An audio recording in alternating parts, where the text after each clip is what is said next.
Bitcoin, Ethereum, Cardano, Tether, they're all examples of digital money known as cryptocurrency, which can be used to buy goods or traded for profit. Since the end of 2021, ownership of digital assets in the United States has nearly doubled. As of January 2025, approximately 28% of Americans, or 65 million people, own digital currency, while another 14% say they plan to buy it. But what is cryptocurrency and why do some investors find it appealing? Sean Worthington is a tech innovator who created a digital currency called CloudCoin. He explains how crypto works. Cryptocurrency is money. When we have cash in our pockets, the writing that's on the paper is actually data. And cryptocurrency is just a digital form of that. Digital currency doesn't require a bank to verify transactions, which law enforcement says has made it popular with criminals. Investigative reporter Amy Cutler takes an in-depth look at a crypto scam that's cost consumers millions and speaks to a woman sharing her story as a warning.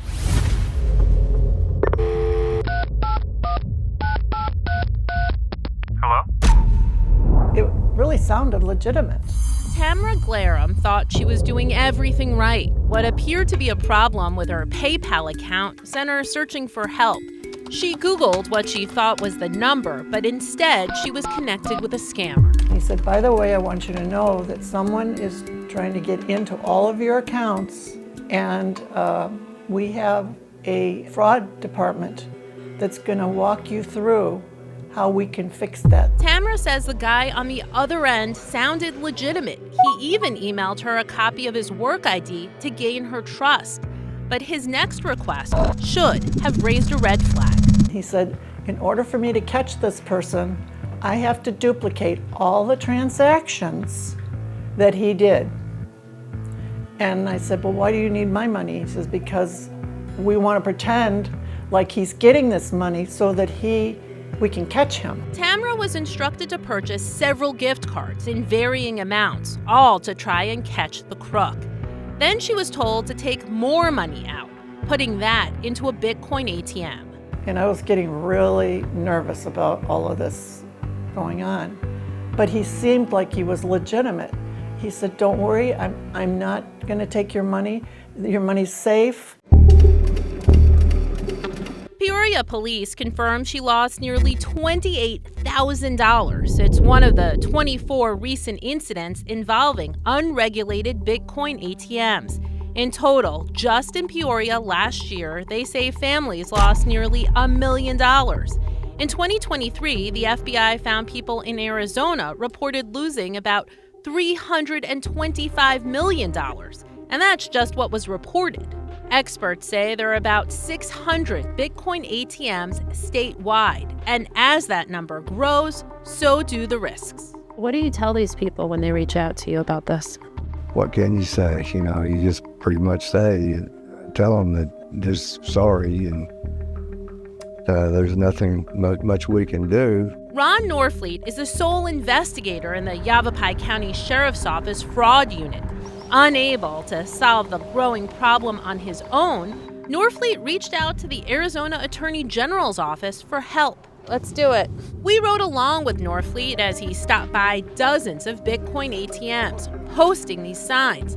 It's part of a new initiative to warn the public their money might be in danger. They are Hollywood actors, and they can figure out your mood about 2 nanoseconds once they get you on the phone. So it was really eye-opening at the beginning just how much nefarious activity, how much fraud happened. Anthony Zervos is a fraud analyst for Digital Mint, a company that used to own and operate Bitcoin ATMs. Their ATMs used to flag new customers who were making large transactions, running them through a series of questions to determine if they were being scammed.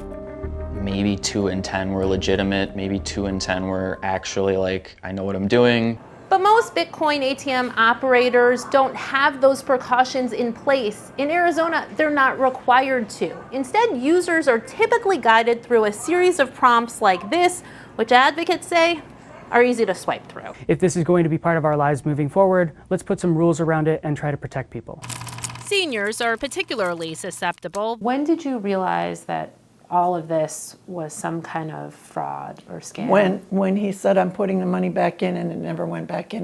Tamara is speaking out in the hopes that she can prevent someone else from being scammed. The consequences are real and devastating. It was all that I had because I'm on Social Security. And that was my savings and my IRA. AARP says any request to pay or make a deposit through a crypto ATM is a big red flag. Legitimate businesses and most government agencies don't accept payment through crypto ATMs. And keep in mind, whether it's crypto or an online service like Zelle, if you send money to someone you don't know, it's virtually impossible to get it back. In Phoenix, I'm Amy Cutler.